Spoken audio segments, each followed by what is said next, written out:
So in this example, we have an isomorphism, T mapping V to W, and we want to show that T inverse is also an isomorphism, or the inverse is surjective and injective.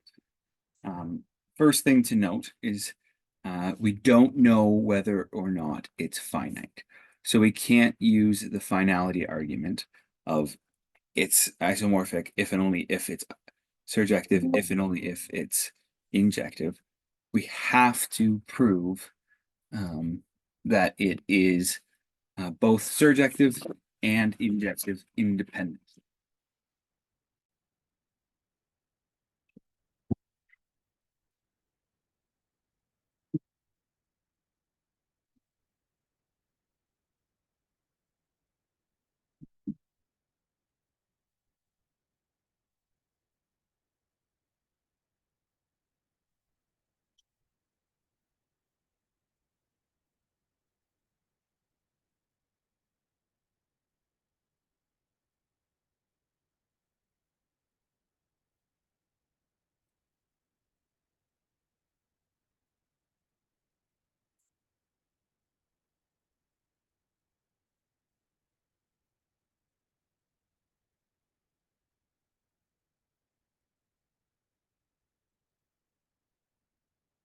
So what we're going to do now is we're going to use the fact that the linear transformation T is isomorphic and surjective to prove that T inverse is also isomorphic and surjective. So for there to be an isomorphism, that means there's an inverse relation. We have V, we have W, and for all elements here, for V in V, we know that S or T inverse of T of V equals V. And for all W in W, we know that T inverse of W T, or T of T inverse of W equals W. And we want to prove that T inverse is surjective and T inverse is injective. So for surjective, our goal is to show that for all V in V, there exists a W in W such that T inverse of W equals V. Now, because T is invertible, we know that T inverse of V, as T is invertible, T inverse T of V equals V for all V in V. Let W equal T of V. I'm going to prove it's true for injective later. Then V equals T inverse of W. Thus, as V is a general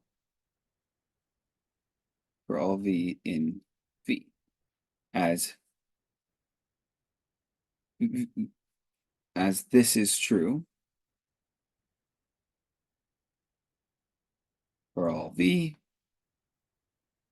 T inverse is surjective.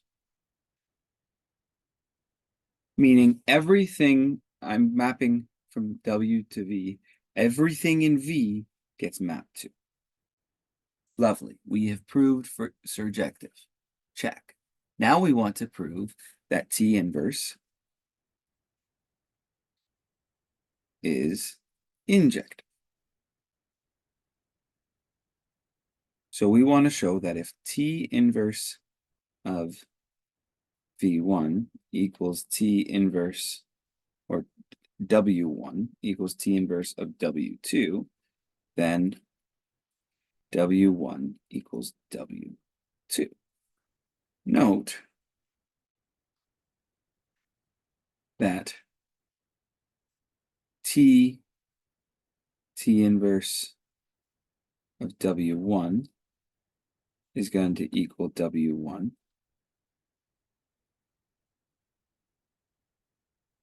Or let's try this again. If T inverse W1 equals T inverse W2, then T of T inverse of W1 is equal to T of T inverse W2 by applying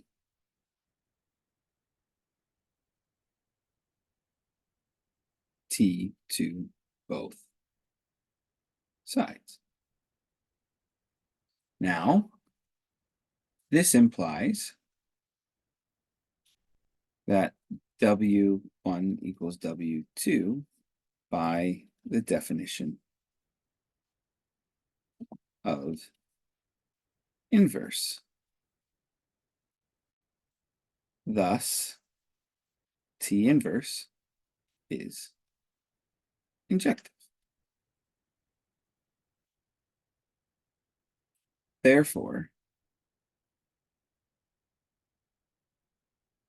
as T inverse is surjective and injective, it is an isomorphism.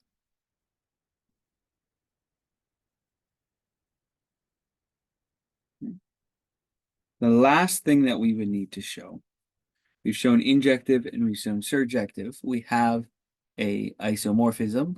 The inverse of an isomorphism of a linear transformation is a linear transformation, which we've proven.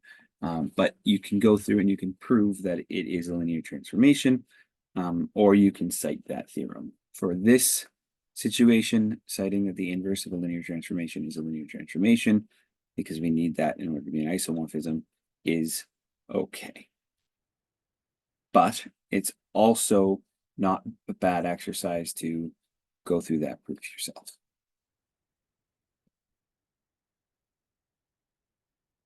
So now we have B4, and now we have a linear map from S to V and a linear map, or S going from U to V, and a linear map T going V to W. And we're asking if S and T are injective, is T of S, TS injective? Here it's saying, so we're trying to say, is it, if so, prove it. If not, find a counterexample. And here, there's the third option of when if not, find a counterexample. But here, it's sometimes. So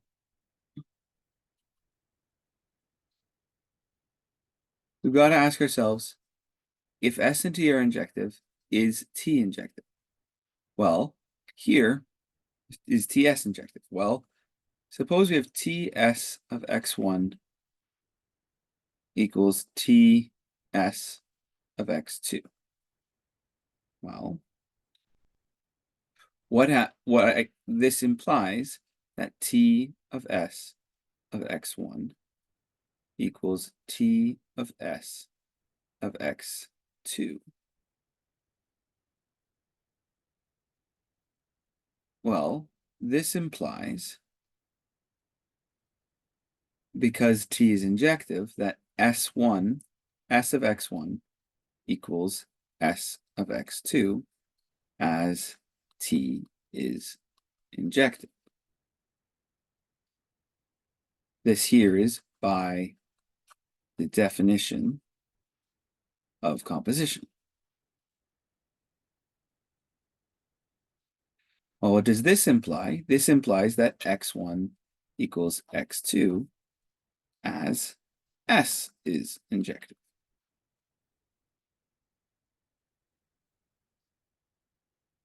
Therefore,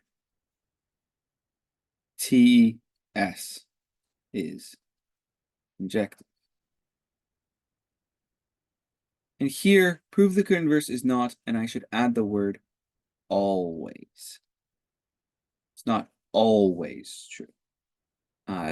Note that it is sometimes true if TS is injective, T and S are sometimes injective, but sometimes T and S are not always injective. And there's a nice counter argument that you can provide, and this is going to be what I leave as an exercise to find a counter example to this statement.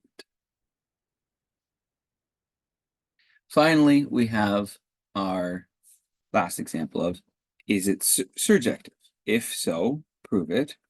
If not, don't come up with a counterexample. And similar here, we have t.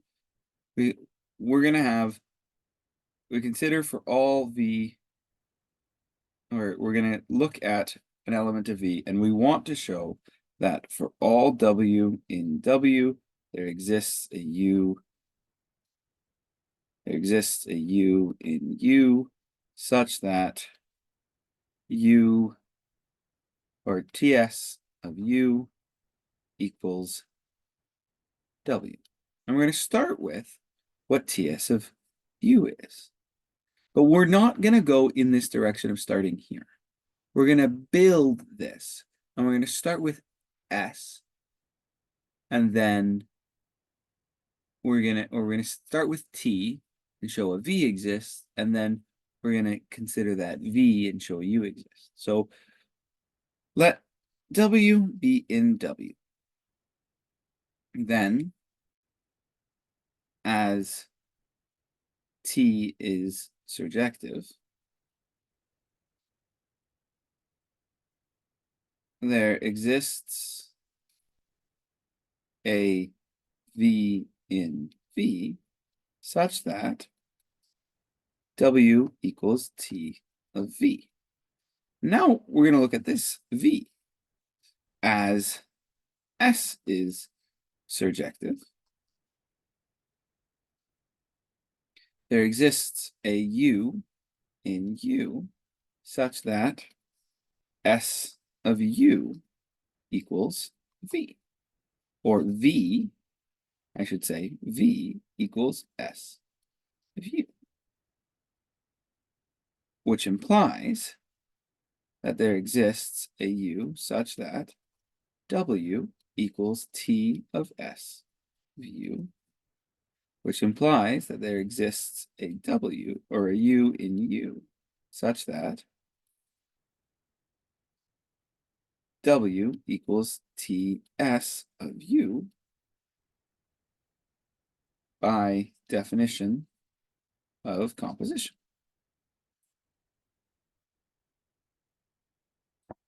Well, this means that ts is, or as w was a generic element of w, this is true for all w. Therefore, ts is surjective. And we are finished.